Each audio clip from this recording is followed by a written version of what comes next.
आपकी कक्षा DG7 के माध्यम से मैं आपका निर्मल सर एक बार फिर आपके बीच 8वीं कक्षा की पाठ्यपुस्तक विज्ञान पहला अध्याय कोशिका लेकर आपके बीच उपस्थित हूँ। बच्चों, आपके पास जो भी पाठ्य सामग्रियाँ जा रही है वह आपके अपने विद्यालय के YouTube चैनल के माध्यम से जा रही है। अतः जो भी पाठ्य सामग्रियाँ आप देखते हैं, देखने के पहले दो काम आप अवश्य करें। जब आप अपना चैनल खोलते होंगे तब देखते होंगे कि आपके वीडियो के नीचे सब्सक्राइब लिखा हुआ रहता है। आपको इस सब्सक्राइब जहाँ लिखा हुआ है लाल अंकों में अक्षरों में, उसे छूना है। छूते ही यह सब्सक्राइब में बदल जाएगा, मतलब इसमें डी जुट जाएगा। डी जुट गया मतलब आपने चैनल को सब्सक्राइब कर दिया है। फिर आगे आपको दोबारा कभी सब्सक्राइब करने की आवश्यकता नहीं है। पर जो भी वीडियो आपके पास पहुंचता है, प्रत्येक बार आप सिर्फ एक बार वीडियो को लाइक अवश्य करेंगे। लाइक का मतलब होता है कि वहाँ पर बायां अंगूठा ऊपर किया हुआ निशान बना हुआ है, उसे आपको एक बार छूना है, वह ब्लू हो जाएगा, दोबारा उसे नहीं छूना है। आइए हम चलते हैं अपने अध्याय की ओर। आप देख रहे हैं पाठ का नाम आपका लिखा हुआ है कोशिका सेल। बच्चों, आपके सामने एक चित्र बना हुआ है। आप बता सकते हैं कौन चीज का चित्र है? अगर आप थोड़ा सा दिमाग लगाएंगे तो आपको लगेगा कि यह किसी मकान की दीवार है। जब मकान बनाते हैं, ईंटों को जोड़ा जाता है, तो लगभग इसी तरह का दृश्य दिखाई देता है प्लास्टर के पहले। आप सोच रहे होंगे यह चीज़ यहाँ पर मैं क्यों दिखा रहा हूँ। बच्चों, सजीव जगत, पादप हो या जंतु, हम देखते हैं कि एक हाथी बहुत विशालकाय जानवर है। उसी तरह हम चींटी देखते हैं, बहुत छोटी सी। बड़े बड़े हम पेड़ देखते हैं, बरगद का पेड़ भी देखते हैं, और बहुत छोटा सा पौधा भी देखते हैं। मतलब इस सजीव जगत में सभी प्राणियों का आकार भिन्न भिन्न है, बहुत सूक्ष्म से लेकर विशालकाय तक। कभी आपने सोचा कि इस विशालकाय शरीर के अंदर कितनी संरचनाएं हैं? आइए इसी चीज पर हम आते हैं। जब आप पूरे एक मकान को देखते हैं तो आप कहते हैं यह मकान है, यह एक भवन है। लेकिन जब इस भवन के एक एक अंग को आप छोटा छोटा करते जाएंगे, आखिर में आप पहुंचेंगे एक छोटी सी ईंट पर। आप पहुंचेंगे एक छोटी सी ईंट पर, जिसे आप कह सकते हैं यह एक छोटी सी इकाई है मकान की, ईंट। उसी तरह इस सजीव जगत में सभी सजीवों में एक बहुत ही छोटी इकाई होती है। एक अंग्रेज वैज्ञानिक रॉबर्ट हुक।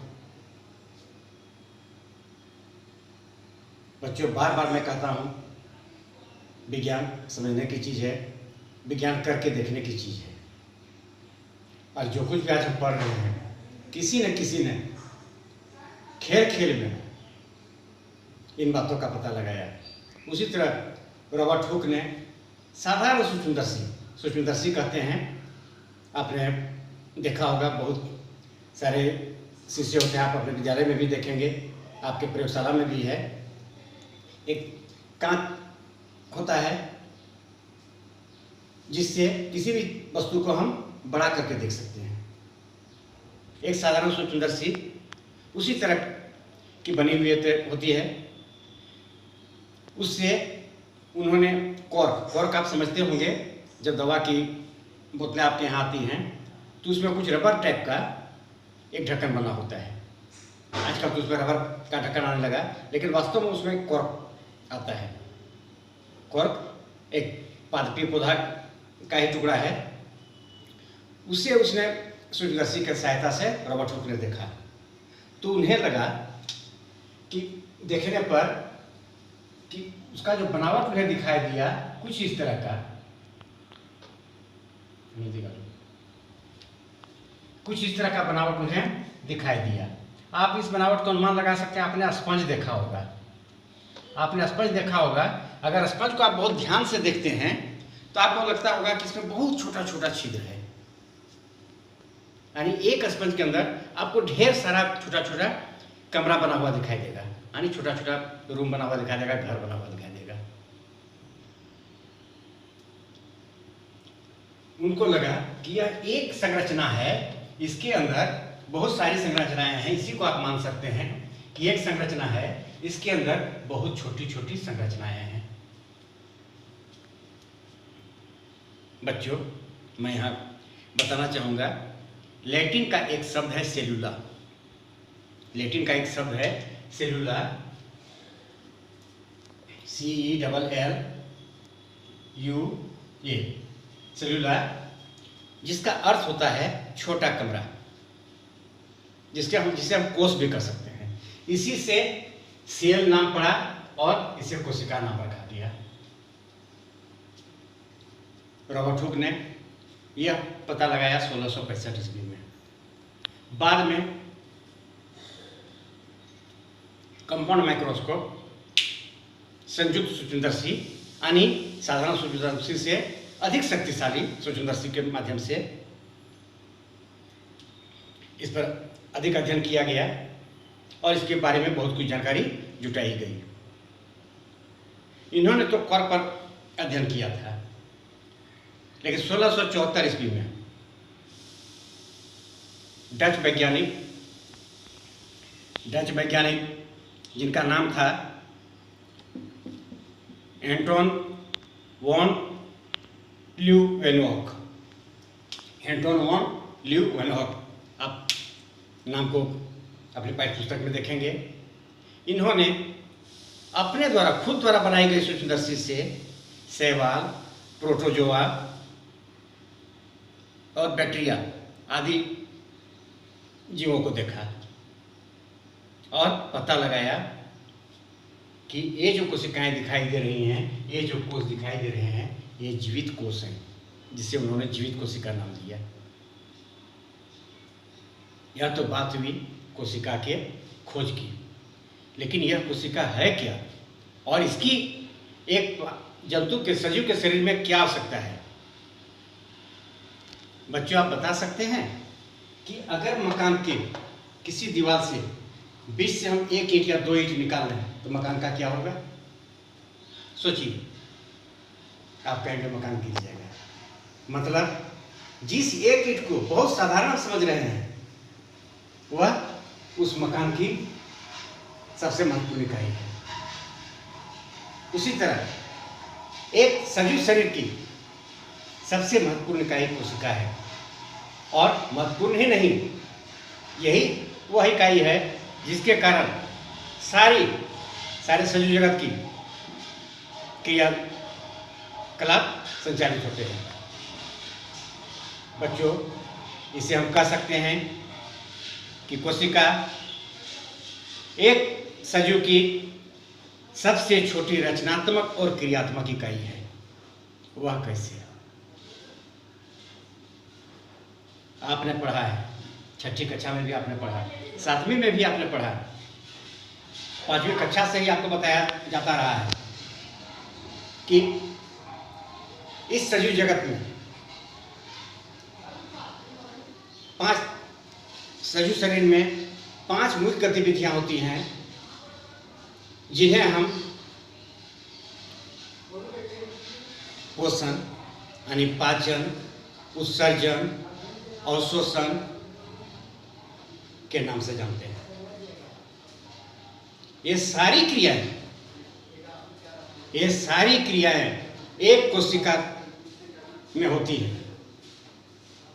कोशिका बहुत सी छोटी इकाई है शरीर की, लेकिन सारी क्रियाएं उस कोशिका में होती हैं। एक क्रियाकलाप प्रजनन, आप जानते हैं कि एक सजीव के बाद दूसरे सजीव के निर्माण के लिए प्रजनन मुख्य क्रिया है। कोशिका में प्रजनन की क्रिया भी होती है। इसीलिए कहा जाता है कि कोशिका एक सजीव की सबसे छोटी रचनात्मक और क्रियात्मक इकाई है। चलिए इसमें हम आगे बढ़ते हैं। जिस कोशिका की हम बात कर रहे हैं, आप सोचेंगे इसका आकार क्या होता होगा। बच्चों, कोशिका का आकार सूक्ष्म से सूक्ष्म, जिसको हम लोग अति सूक्ष्म कर सकते हैं, जिसे हम नंगी आंखों से नहीं देख सकते, मतलब सूक्ष्म से सूक्ष्म होती है, जिसका माप में इकाई अगर माप लिखा जाए तो उसे 0.1 माइक्रोमीटर, यह माइक्रोमीटर का सिंबल है। माइक्रोमीटर बहुत छोटी इकाई को नापने का इकाई है, यानी 0.1 माइक्रोमीटर से यह सबसे छोटी आकार, सबसे छोटा आकार है एक कोशिका का। इसे हम नंगी आंखों से नहीं देख सकते। इसे देखने के लिए हमें साधारण सूक्ष्मदर्शी भी इसे नहीं दिखा पाता है। इसके लिए हमें संयुक्त सूक्ष्मदर्शी की आवश्यकता पड़ती है, बहुत शक्तिशाली सूक्ष्मदर्शी की आवश्यकता पड़ती है। और जो सबसे बड़ा आकार है कोशिका का, वह उसका जो आकार है वह है 1 mm, जिसको हम लोग 1 मीटर कह सकते हैं। सबसे बड़ी कोशिका 1 मीटर की होती है। बच्चों, आपने देखा है? शायद नहीं। चलिए आगे मैं प्रयास करूंगा कि इसे आप देख सकें। एक प्रश्न मैं यहां आपसे पूछना चाहूंगा। आपने मुर्गी का अंडा देखा होगा। अगर अपने शरीर को आप देखते हैं तो आपको दिखाई पड़ता है, यह हाथ है, या पैर है, ये आँख है, ये नाक है, ये कान है, आपको बहुत सारे अंग दिखाई पड़ते हैं। पौधों को हम देखते हैं तो ये डाल है, ये पत्ती है, ये फूल है, ये फल है, उसमें बहुत सारे अंग दिखाई पड़ते हैं। लेकिन जिस मुर्गी के अंडे की बात मैं कर रहा हूँ, उसमें आपको क्या दिखाई पड़ता है? इसे आप क्या कहेंगे? यह एक कोशिका है या बहुत से कोशिकाएं इसमें हैं? मुर्गी के अंडे से बड़ा शुतुरमुर्ग का अंडा होता है, जिसकी लंबाई 17 सेंटीमीटर होती है और चौड़ाई 13 सेंटीमीटर होती है। आप अनुमान लगा सकते हैं, लगभग आपके हाथ के बराबर शुतुरमुर्ग का अंडा का आकार होता है। बच्चों, आपको आश्चर्य होगा, यह एक कोशिका है, सिर्फ एक कोशिका है। मैंने कुछ देर पहले कहा था कि कोशिका प्रजनन का भी कार्य करता है। आप सोचेंगे कि जब यह एक कोशिका है तो फिर जब अंडे से मुर्गी का बच्चा निकलता है या शुतुरमुर्ग के अंडे से शुतुरमुर्ग का बच्चा निकलता है तो उसके हाथ, पैर, नाक, कान कैसे खट बन जाते हैं? आगे कक्षा में इस पर भी आप जानेंगे। अभी आगे मैं इस पर भी थोड़ा सा आपको बताने का प्रयास करूंगा। बच्चों, अब थोड़ा सा हम लोग आते हैं कोशिका के बनावट पर।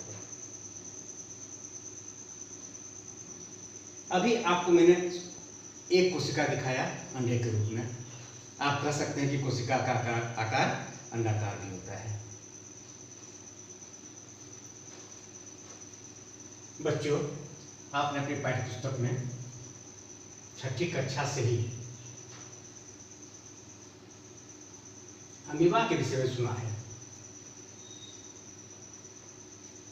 इसके पहले मैं एक चर्चा करना चाहूँगा। आपके घरों में रोज खाया जाने वाला एक खाद्य पदार्थ प्याज। आपने कभी प्याज को छीला है?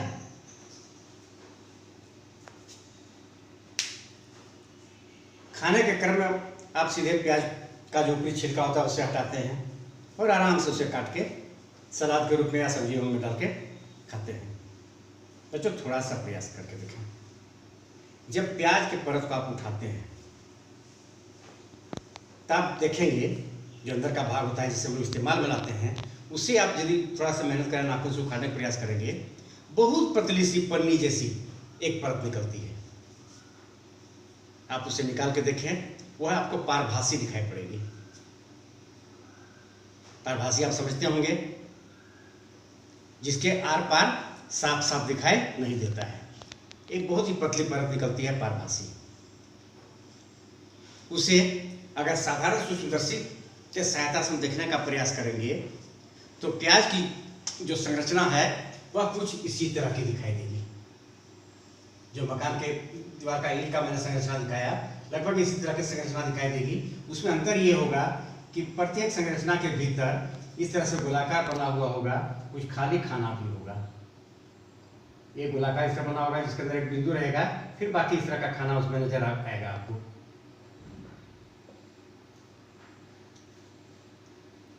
यह क्या प्याज का कोशिका संरचना है, प्याज की झिल्ली का कोशिका संरचना है यह।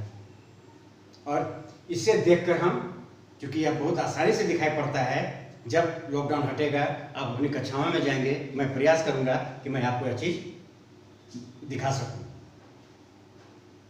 इसे देखने के लिए बहुत अधिक आवश्यकता की सामान की आवश्यकता नहीं पड़ती है। जो आपके विद्यालय में उपलब्ध है उसी में बहुत आसानी से आप देख सकेंगे। अब यह जो संरचना है यह प्याज की झिल्ली का है।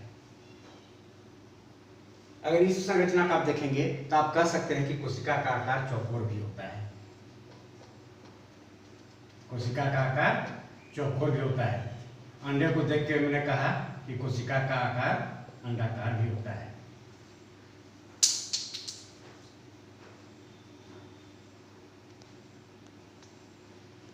बच्चों, हमारे शरीर में रक्त बहता है। जब संयुक्त सूक्ष्मदर्शी के माध्यम से अपने खून का बनावट हम देखेंगे तो खून के अंदर हमें गोल गोल संरचनाएं बनी हुई मिलेंगी और फिर इसमें कहीं कहीं खाली से नजर आएगा। यह भी हमारे खून में उपस्थित रक्त कोशिका का चित्र है। इससे हम लोग कह सकते हैं कोशिका का आकार गोलाकार भी होता है।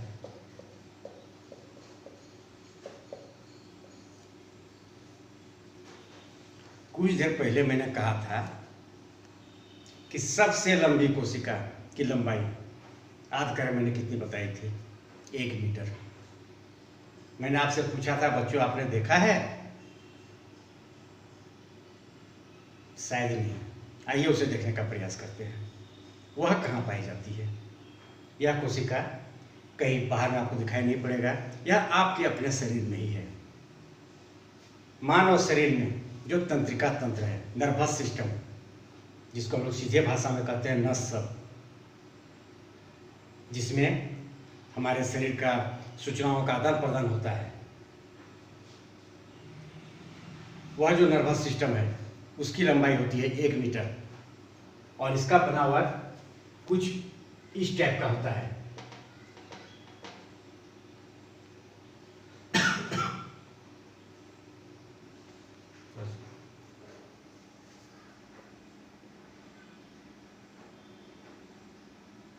ये आगे की संरचना जो बनती है, सो जैसे आपके हाथ हथेली होती है, लगभग इसी तरह की संरचना बनती है और इसमें फिर कुछ इस तरह की संरचनाएं होती हैं। यह आपका नर्वस सिस्टम का एक रेखा चित्र है। आप प्रयास करें पुस्तक में देख के कि इसे आप सही सही बना सकें। यह आपके तंत्र की बनावट है और यह एक कोशिका है, 1 मीटर लंबी सिर्फ एक ही कोशिका है। इसे आप याद रखेंगे कि इस सजीव जगत में सबसे बड़ी कोशिका लंबाई में या आकार में कह सकते हैं मानव शरीर में उपस्थित तंत्रिका तंत्र है, जिसकी लंबाई 1 मीटर होती है।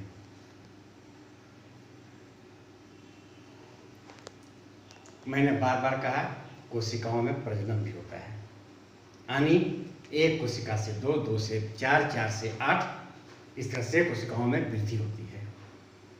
इसी पाठ में थोड़ा सा आगे बढ़ के मैं बता रहा हूँ। लेकिन बहुत सजीव हैं जिनके शरीर में मात्र एक कोशिका होती है। कुछ देर पहले मैंने चर्चा किया था अमीबा का।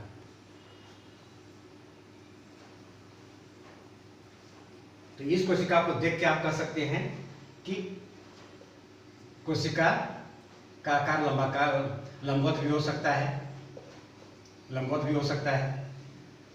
अब अमीबा का जो मैंने चर्चा किया था, अमीबा का चित्र बनाना बहुत ही कठिन नहीं है, यह बहुत सरल संरचना अमीबा का है।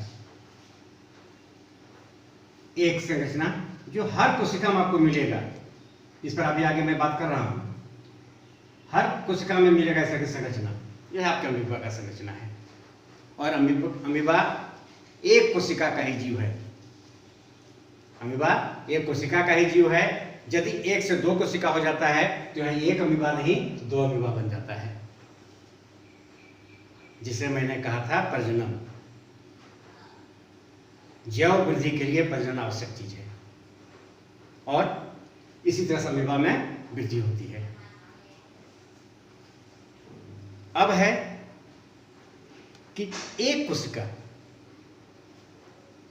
आपको लग रहा होगा कि अभी अभी सर ने कहा कि मानव शरीर में सबसे लंबी कोशिका तंत्रिका तंत्र है, अर्थात और तरह की कोशिकाएं हमारे शरीर में हैं। और सिर्फ हमारे शरीर में नहीं, सभी जंतुओं, सभी पादपों के शरीर में ढेर सारी कोशिकाएं हैं। किस तरह से हमारे शरीर का रचना होता है, इसे समझने का प्रयास करते हैं।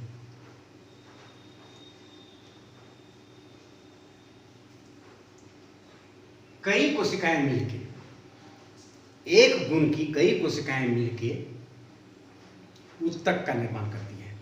अब हम लोग समझ रहे हैं कि अब एक सजीव शरीर का निर्माण कैसे होता है। कई तरह की कोशिकाएं, एक ही गुण वाली कोशिका मिलकर ऊतक का निर्माण करती हैं। कोशिका सबसे छोटी इकाई है एक सजीव शरीर की, और ऊतक कई कोशिकाओं से मिलकर एक इकाई है। फिर कई ऊतक मिलकर अंगों का निर्माण करते हैं, हाथ का, पैर का, डाली का, फूल का, पत्ती का। और फिर एक अंग मिलकर एक पूर्ण शरीर का निर्माण करते हैं, यानी एक सजीव का निर्माण होता है। यह हमारा जैव प्रक्रम है, यह हमारा संरचना है। लेकिन इस संरचना की सबसे छोटी और सबसे महत्वपूर्ण इकाई है कोशिका, जिसे हमें समझना बहुत आवश्यक है। आइए थोड़ा सा कोशिका के संरचना पर हम चर्चा करते हैं।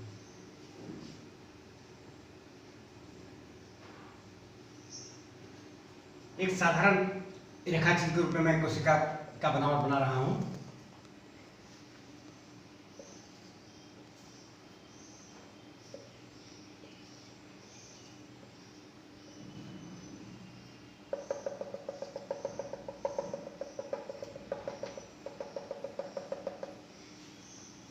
यह जो बाहरी रचना है, जो घेरा है इसका, इसे हम लोग कोशिका झिल्ली कहते हैं। कोशिका झिल्ली, आप कह सकते हैं कि यह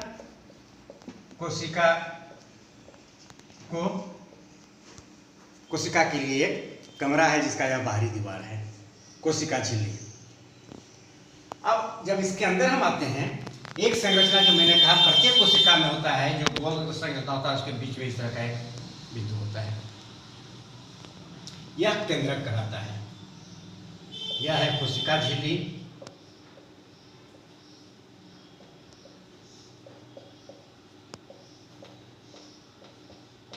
यह केंद्रक है।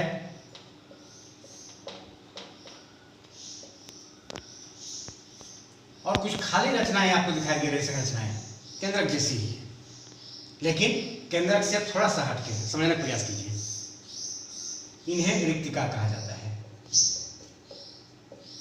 सबका अलग अलग कार्य है, आगे कक्षा में इस पर भी आप जानेंगे। और बीच में जो आपको इस तरह से बिंदु बिंदु से रचना, मैंने खाली जगह को भरा, यह कहलाता है कोशिका द्रव। कोशिका द्रव। यह हमारे कोशिका का सबसे एक झलक में देखने वाला, बाहर से दिखाई देने वाला रचना है। थोड़ा सा इस पर अब आगे बढ़ते हैं कि इसका एक एक अंग को हम लोग समझते हैं किसका क्या काम है। आते हैं कोशिका झिल्ली पर। मैंने कहा अभी आपको घर का एक दीवार का चित्र जैसे मैंने दिखाया था कि प्रत्येक ईंट दूसरे से अलग सा दिखाई दे रहा था। जब पूरे शरीर में, हमारे शरीर में बच्चों, एक नहीं, दो नहीं, तीन नहीं, लाखों लाख कोशिकाएं हैं।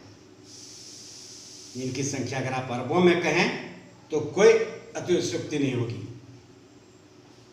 इतनी सारी कोशिकाएं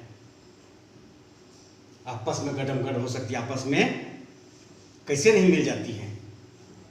यह कोशिका झिल्ली एक कोशिका को दूसरे कोशिका से अलग बनाए रखता है। कोशिका झिल्ली का मूल काम यही है। और जो जीव द्रव अंदर में है, कोशिका द्रव, उसका भी वह सुरक्षा करता है। पादप कोशिका में, यहां पर आपको जान लेना जरूरी है, पादप कोशिका में, यह जंतु कोशिका का दृश्य है। पादप कोशिका में इसके बाहर एक स्तर और बना हुआ रहता है जिसे कोशिका भित्ति बोला जाता है। कोशिका भित्ति, यह जंतु कोशिका में नहीं होता है। बच्चों, आपने पेड़ पौधों को देखा होगा। आप देखते हैं कि पेड़ पौधों में बाहर में एक छाल होता है, हम लोग छालियों से बोलते हैं। और जब छाल को आप हटाते हैं तो देखते हैं कि अंदर में फिर एक परत आपको मिलता है ना। लगभग वही छाल है कोशिका भित्ति। उसी रूप में इसे आप समझें। यह जंतु कोशिका में क्यों नहीं है, पादप कोशिका में क्यों है, समझने का प्रयास करें। बच्चों, आप जानते हैं पौधे अजड़ हैं, ये चलते फिरते नहीं हैं। सभी ऋतुओं में, सभी मौसम में, सभी विपरीत परिस्थितियों में पौधों को एक ही स्थान पर खड़ा रहना पड़ता है। जंतु, अगर तेज धूप है तो जंतु अपनी सुरक्षा धूप से कर लेते हैं, बारिश से अपनी सुरक्षा कर लेते हैं, लेकिन पौधे नहीं कर पाते। अतः प्रकृति ने अतिरिक्त सुरक्षा हेतु कोशिका झिल्ली के बाहर कोशिका भित्ति दिया है ना। बहुत साधारण बात, लेकिन खास समझना होगा। आइए थोड़ा सा हम विशेष नजर देते हैं कोशिका पर। अभी कोशिका भित्ति को मैं यहाँ से हटा रहा हूँ। कोशिका झिल्ली को आप समझ चुके हैं। हम आते हैं कि यह जो कोशिका द्रव है, यहां पर केंद्रक हमारा है। केंद्रक अलग से बना रहा हूं। इसमें भी एक द्रव भरा हुआ रहता है। मैंने कहा कि कोशिका सजीव की सबसे छोटी रचनात्मक और क्रियात्मक इकाई है। सारी क्रियाएं जो ये पूरा हमारा शरीर कर रहा है वह अकेले कोशिका भी कर रही है। पाचन, उत्सर्जन, अवशोषण, प्रजनन, सारी क्रियाएं एक कोशिका अकेले कर रहा है। यह कैसे करता है? यह जो द्रव इसमें भरा हुआ है और यहाँ पर जो द्रव भरा हुआ है, आपस में विभिन्न क्रियाओं को करने के लिए यह क्या करता है, अपनी आवश्यकता के द्रव को, झिल्ली, कोशिका झिल्ली का यह भी काम है कि यह आवश्यकता के सामग्री को अंदर आने देता है और जो इसके अंदर जो सामग्री है जो बेकार हो गई है उसे बाहर निकालता है, यानी उत्सर्जन, अवशोषण और उत्सर्जन झिल्ली के माध्यम से। यहाँ पर केंद्रक में जो द्रव है वह जो जीव द्रव में कोशिका द्रव है पूरे कोशिका में, इसका आपस में आदान प्रदान होता है। इसका आपस में आदान प्रदान होता है और तब जो द्रव बनता है उसे कहते हैं हम जीव द्रव। जीव द्रव और जीव द्रव इस प्राणी जगत के लिए, सजीव जगत का सबसे महत्वपूर्ण इकाई है। आप कह सकते हैं यही हमारा जान है। बच्चों, आप समझ सकते हैं कि कोशिका आपके लिए कितनी महत्वपूर्ण है।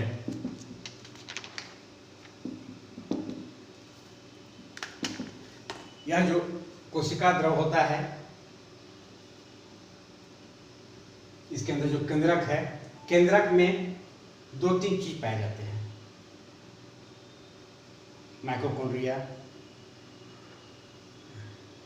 गोल्गी काय, राइबोसोम, हरित लवक और राजधानी। लेकिन ध्यान रहे बच्चों, हरित लवक प्राणियों में नहीं पाया जाता है, हरित लवक सिर्फ पौधों में पाया जाता है। और यही हरित लवक है जिसके कारण पौधे प्रकाश संश्लेषण की क्रिया कर पाते हैं, और यही इसी का अभाव हमारे शरीर में है जिस कारण हम प्रकाश संश्लेषण की क्रिया नहीं कर पाते हैं। यह याद रखने की चीज है। इसको एक बार ध्यान से फिर से सुन लें। कोशिका द्रव में उपस्थित बहुत ही महत्वपूर्ण जो चीजें हैं, जो उसके जो यंग हैं, माइटोकॉन्ड्रिया, गोल्गी काय, राइबोसोम, हरित लवक और राजधानी। आप अपनी पाठ्य पुस्तक से भी इसे देखेंगे, इसे याद रखने का प्रयास करेंगे। अब आते हैं हम, यह जो केंद्रक के बीच में जो रचना है, यह क्या है और इसका क्या महत्व है। बच्चों, इस रचना को जब आप देखेंगे,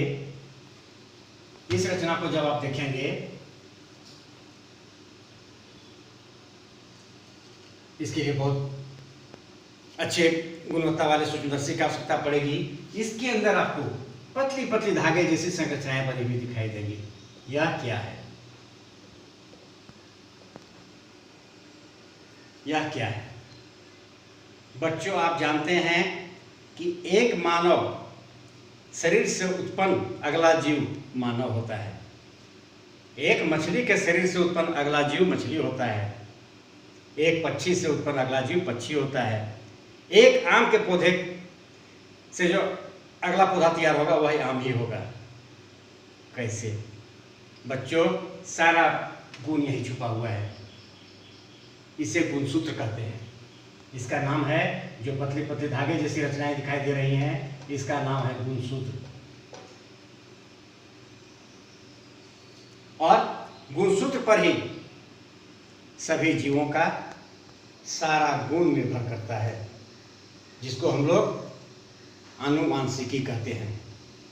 इसे विज्ञान की भाषा में आनुवांशिकी कहा जाता है।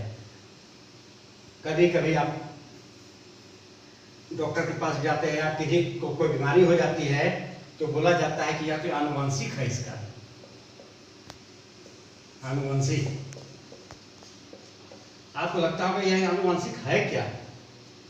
डॉक्टर क्यों कह रहा है? बच्चों, यह गुणसूत्र जो है वह कभी बदलता नहीं है, या जिसको जेनेटिक बोलते हैं अंग्रेजी में। अगर मेरे अंदर जो मेरे अंदर गुणसूत्र व्याप्त है वह मेरी आने वाली पीढ़ी में होगा। इसी कारण एक जीव के समान दूसरा जीव उत्पन्न होता है। अगर कोई बीमारी या कुछ होती है तो वह बीमारी नीचे के पीढ़ी तक पहुंचती है। ऐसी बीमारी जो गुणसूत्र में विद्यमान हो जाती है, इसलिए इसे आनुवांशिक भी कहा जाता है। तो जो भी आनुवांशिक गुण आते हैं वे गुणसूत्र से ही आते हैं। बच्चों, आपकी कक्षा के लिए इतना ही काफी है। वैसे कोशिका बहुत बृहद पाठ है आपका। आगे कक्षाओं में आप बहुत कुछ इसके विषय में जानेंगे, लेकिन अभी आपको याद रखना है कि कोशिका इस जीवन के लिए, सजीव जगत के लिए सबसे छोटी रचनात्मक और क्रियात्मक इकाई है। पाठ में आने वाले जितने भी शब्द हैं उन्हें आप याद करने का प्रयास करेंगे, ताकि अगली कक्षाओं में जब आप जाएं तो वे शब्द आपको नए नहीं लगें और आप उन्हें सरलता से समझ सकें। धन्यवाद।